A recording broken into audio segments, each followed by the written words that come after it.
Olá, sejam bem-vindos a mais um painel de discussão, este sobre medicina personalizada. Meu nome é Sandra Mateus e sou Senior Account Executive na Microsoft, onde lidero a área da saúde, sendo atualmente uma das indústrias de foco da Microsoft. Hoje tenho o prazer de estar a moderar esta conversa, na qual participam Joana Cardoso Vaz, CTO da Ophiomics, Oscar Ribeiro, CSO da Novartis Portugal e Sandra Gaspar, a vogal executiva do IPO de Lisboa.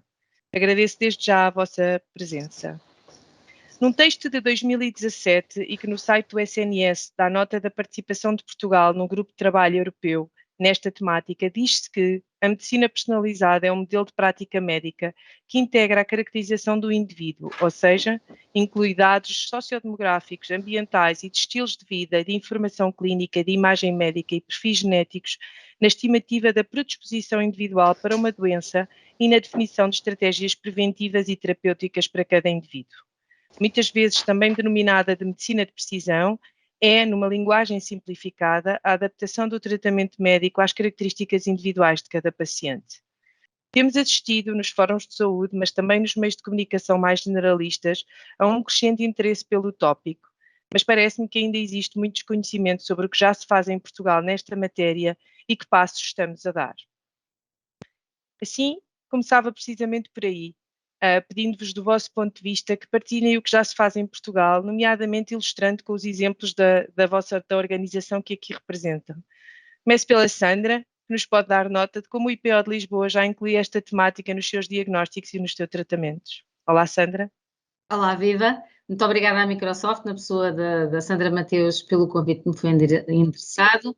Começo por cumprimentar também os companheiros de painel e todos aqueles que nos estão a ouvir em casa, e como temos muito pouco tempo, gostava de ir já direto ao assunto e dizer que medicina personalizada é aquilo que o IPO faz desde 1923.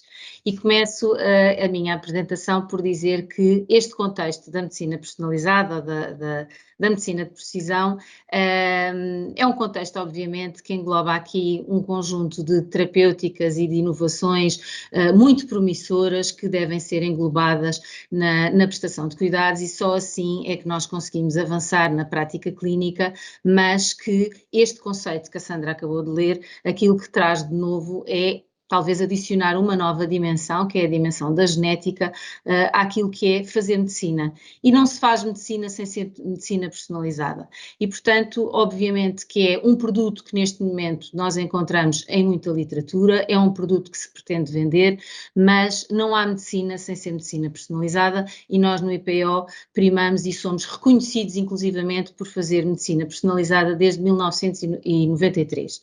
Gostava também, na sequência desta mini provocação, dizer que, no limite, quanto mais nos aproximamos do gene, mais nos afastamos das pessoas. Se nós focarmos as indicações terapêuticas com base numa mutação genética, estamos cada vez, sem considerar, obviamente, o restante enquadramento que deve ser as dimensões de análise clínica, de avaliação, ou aquilo que estamos a fazer, efetivamente, é afastar-nos das pessoas, e medicina personalizada não é o que nós estamos a fazer. Por outro lado, dizer também que o gene, por si só, não tem existência, não conhece a pessoa, não sabe que a pessoa existe, e, portanto, estarmos numa abordagem muito micro, muito precisa para o gene, estamos cada vez mais a afastar-nos das pessoas. E, portanto, é preciso percebermos estes conceitos, para não criarmos falsas expectativas às pessoas, para não pensarmos que estas novas tecnologias, que nem sempre são inovação, e eu não vou entrar por aí porque não tenho tempo, obviamente, mas que são precisos, são muito promissoras, são muito importantes, mas que têm que ter as devidas precauções e não criar falsas expectativas nas pessoas que têm neste momento doenças e que podem pensar que dependem destes tratamentos e destas análises para fazer os seus, para poder, no fundo, ter um tratamento promissor com maior sobrevida ou até a cura.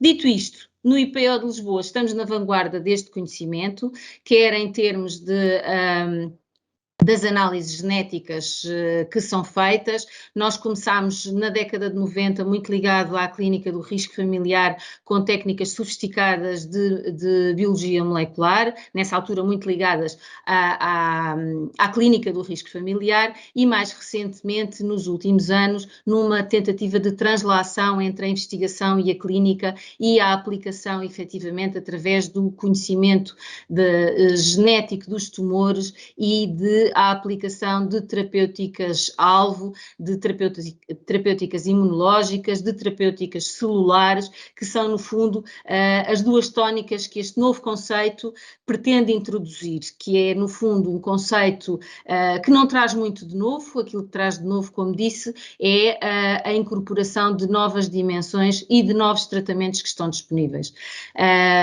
No IPO de Lisboa, as decisões são sempre tomadas em termos colegiais, ou seja, as avaliações são feitas em grupos multidisciplinares. Há um modelo organizacional com base em grupos multidisciplinares em que os doentes são todos discutidos de uma forma muito exaustiva e, mais uma vez, contemplando todas as dimensões: analítica, radiológica, social, familiar, todas as dimensões que devem ser avaliadas do ponto de vista clínico e, obviamente, englobando também os resultados das análises genéticas. Partindo um bocadinho para a outra parte, se pensarmos que temos de alguma forma uma hipótese que é se estes modelos de incorporação da informação genética nos vão ou não melhorar os tratamentos para serem mais precisos e com menos toxicidade, dizer-vos que as decisões são tomadas através de várias instâncias. Não é o Conselho de Administração que decide, não é o Conselho de Administração que decide se compra o medicamento ou se administra.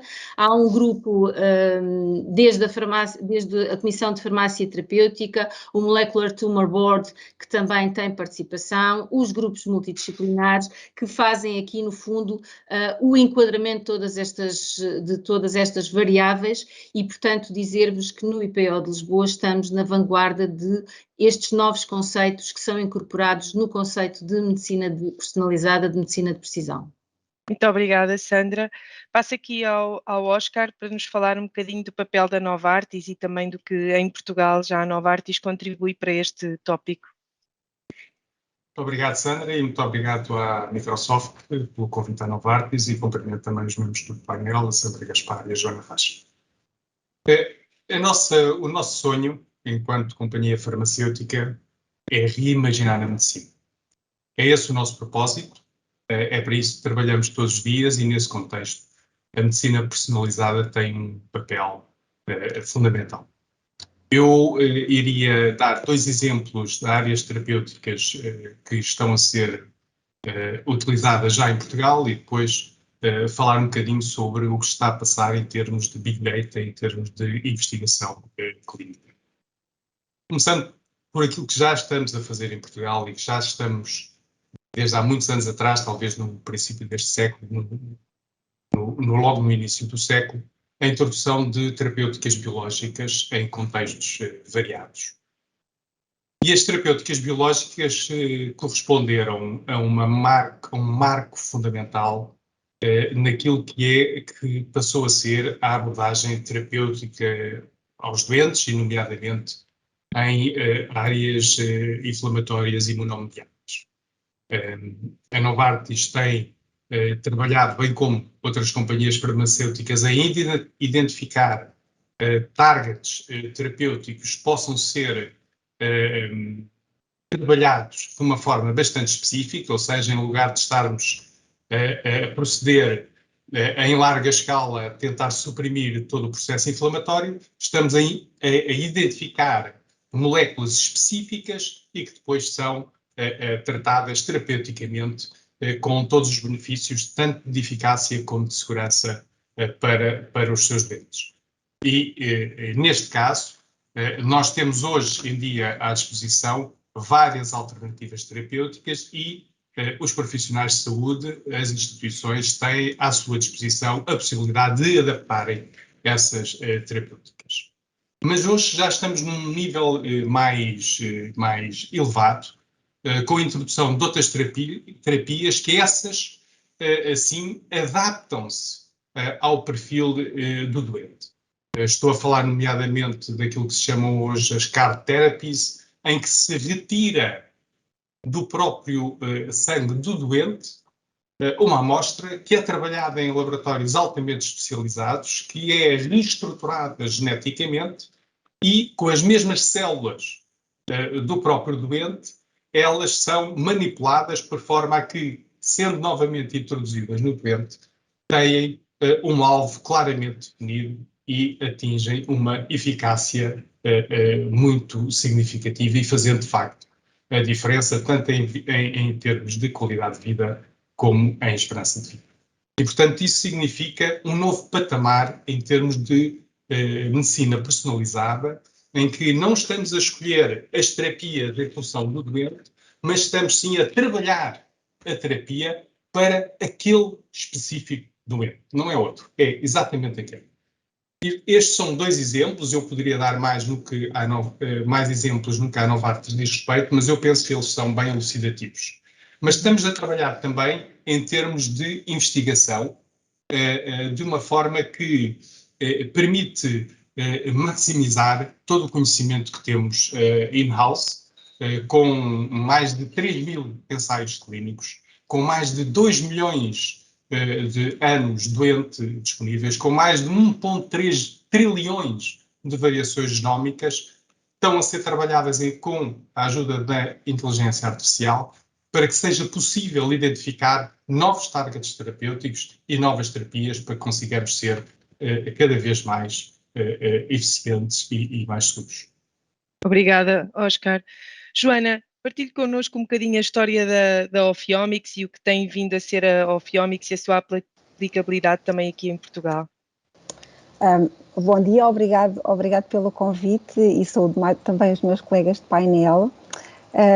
Para começar, a Ophiomix, nós já fizemos o percurso que a Sandra também refere, que o IPO já faz há muitos anos no contexto da genómica, mais no contexto do diagnóstico, e usar os genes de alguma forma para complementar a informação clínica que os médicos têm sobre cada doente. Esse percurso foi feito durante vários anos, mas agora, mais recentemente, nós redirecionámos. Portanto, essa foi a parte da prestação de serviços num contexto de medicina personalizada ou de genómica personalizada, mas mais recentemente, nós, há cerca de 2 anos para esta parte, mais ou menos, enverdámos por outro caminho que é mais no sentido da criação de novos, desenvolvimento e criação de novos produtos. É engraçado porque, portanto, a Sandra já referiu a parte da genómica, portanto, o gene, a utilização do gene. O Oscar referiu, por exemplo, esta viragem para as terapêuticas CAR-T, em que se vai ao doente e se utiliza o próprio potencial do doente para fazer algo. Eu vou apresentar outro exemplo, ou seja, em vez de ser uma terapêutica de um medicamento ou de ir buscar as células do próprio doente, nós agora na Ophiomix estamos, por exemplo, muito virados para a decisão clínica com base em ferramentas de diagnóstico, por exemplo, no contexto de uma decisão cirúrgica, ou seja, não é dar um medicamento, não é dar um comprimido, mas sim decidir se uma determinada cirurgia faz sentido ou não. E neste exemplo, o primeiro exemplo que nós temos, num produto que esperemos que entre, está tudo alinhado para que entre no mercado no início do próximo ano, é o Hepatopredict. O Hepatopredict surgiu como uma necessidade clínica, portanto a tal unmet medical need que se fala muito, e começou porque nós fomos abordados por clínicos que têm esta necessidade depois de personalizar as decisões para determinados doentes, e portanto o Hepatopredict foi desenvolvido com base agora a combinar a história do doente, portanto não ignorar a clínica do doente, com marcadores moleculares,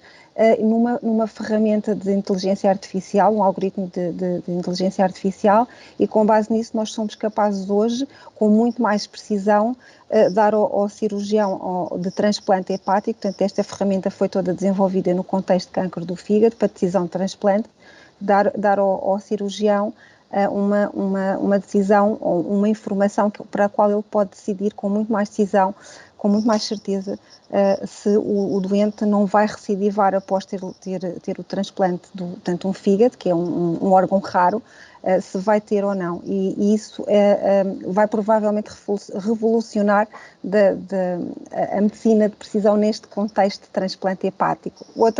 Outras coisas seguem também já na pipeline, mas esta é aquela que de facto temos mais à frente e com a qual nós nos orgulhamos muito de estar a desenvolver e a levar para o mercado.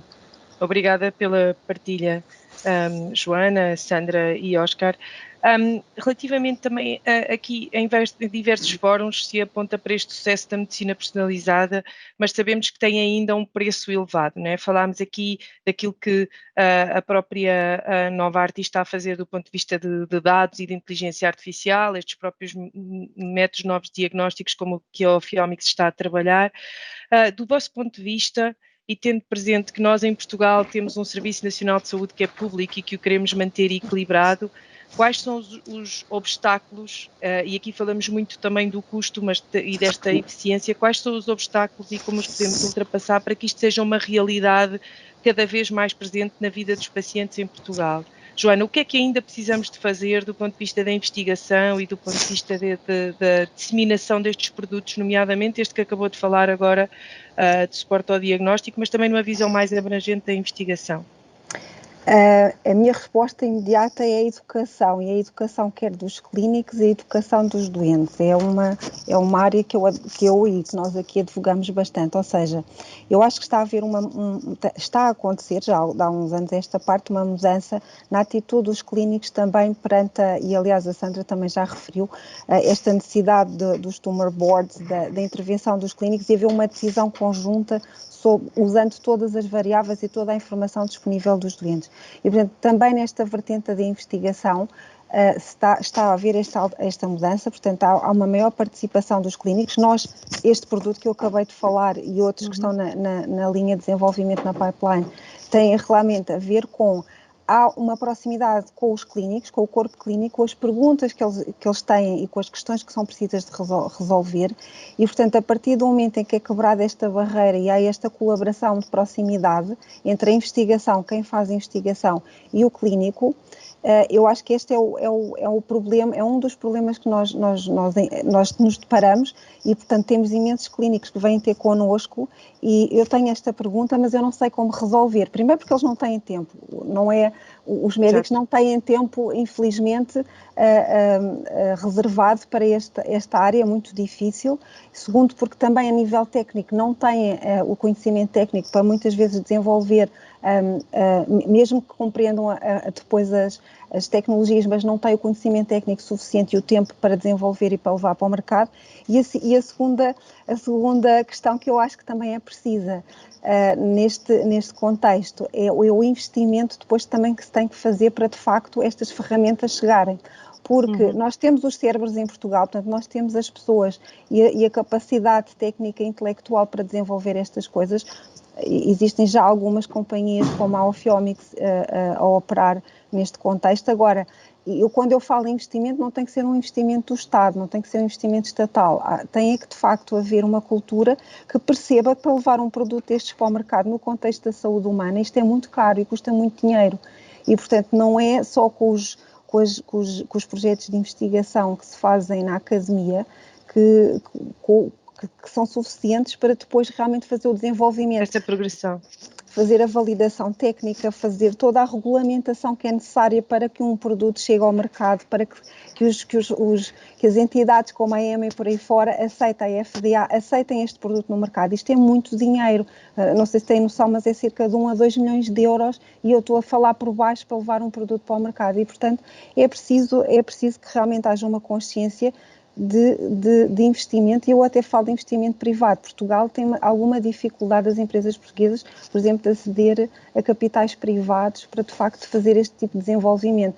E a outra coisa que eu acho que é preciso e que também tem um bocadinho a ver com é o fechar o ciclo da colaboração. Portanto, é preciso que haja colaboração entre os clínicos e os investigadores também com as empresas e com os clínicos, porque a investigação básica às vezes não tem noção daquilo que é realmente necessário para depois levar um produto para o mercado. E, portanto, eu acho que é preciso fechar este ciclo. Circuito. para de facto uma maior colaboração no ecossistema. Exato, ou seja, formação seja mais eficiente sim. e seja mais eficiente, ou seja, há uma ideia, há um clínico que precisa que esta resposta seja dada, há uma ideia, há um desenvolvimento de investigação básica e agora alguém tem que pegar nesse desenvolvimento e levar o produto para o mercado, fazer os investimentos, procurar os investimentos, fazer a regulamentação toda, os dossiês técnicos todos que são massivos. E, portanto, eu acho que falta, a meu ver, e pelo menos a noção que nós temos aqui na Ophthalmics, é que falta um bocadinho fechar este percurso e é preciso que os interlocutores de facto tenham esta noção, eu acho que é o que falta. Obrigada, Joana. Oscar, do ponto de vista também do preço e desses investimentos todos que falávamos e a Joana agora retratou também esse tema, não implica que empresas como a Novartis e que são gigantes da indústria farmacêutica façam aqui alguma alteração daquilo que são os custos, mas também as suas fontes de receita para que torne estas tecnologias e estes tratamentos mais acessíveis a todos? Isso também está no vosso, ou seja, essa revisão do modelo de negócio também faz parte da vossa visão? Quer partilhar connosco? Sim, eu penso que esse é um desafio que não é apenas da indústria farmacêutica, todos os intervenientes no ecossistema da saúde. Deixe-me dizer que essa questão, para mim, parece-me altamente pertinente, porque nós temos que assegurar que estes benefícios cheguem aos doentes que dele necessitam e, portanto, temos todos que ter uma preocupação, de facto, de sustentabilidade. Isso é tão mais importante quanto nós sabemos dos elevados custos de investigação que estão por trás das novas moléculas. A nível farmacêutico, o valor de referência para chegar com uma nova molécula ao mercado, porque entre cada uma que chega, há milhares que se perdem, e muitas vezes em fases finais da investigação, o custo estimado por cada nova molécula é de 2.000 milhões de dólares. Portanto, é um valor, de facto, astronómico, mas que não nos deve paralisar, porque nós sabemos também dos benefícios que podem advir de maior eficiência, de maior proteção do próprio doente e de maior eficiência para o sistema. Qual é a resposta a isto?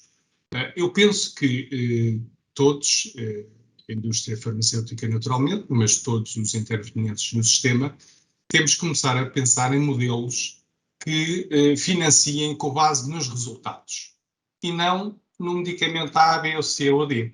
Não. Qual é o benefício que o medicamento em causa, e a doutora Sandra Gaspar há pouco referia, o medicamento pode ser novo, mas não é inovador. E é por isso que a investigação custa tanto. Custa tanto porque nós já estamos numa fase em que a investigação é de facto disruptiva. Não chega a ter um produto, um Me Too ao mercado. Não chega. Nós não estamos à procura disso. A Novartis não está à procura disso. Está à procura de disrupção.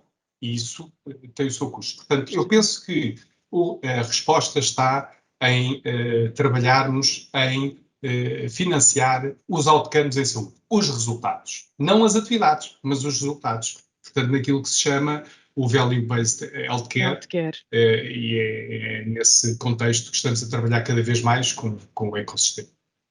Muito bem, Oscar, obrigada. Sandra, do ponto de vista do Serviço Nacional de Saúde, que caminho podemos traçar e o que é que podemos acelerar para tornar esta medicina mais abrangente, este tipo de medicina mais abrangente, que chegue mais a todos?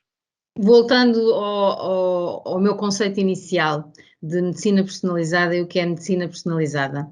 A prioridade deste tipo de tecnologias, quer as tecnologias da sequenciação genómica, quer estes medicamentos novos, mais inovadores ou menos inovadores, não tem que ser a prioridade do sistema e não tem que ser o grande desafio do Serviço Nacional de Saúde. O Serviço Nacional de Saúde provou, e principalmente nos últimos tempos, peço desculpa, que é um bom modelo e é um modelo a conservar. E é um modelo que, gastando menos per capita do que a maior parte de, mais ou menos 30% menos, últimos dados recentes da OCDE, que conseguimos atingir melhores resultados do que a média da Europa no que diz respeito à sobrevida dos doentes com cancro.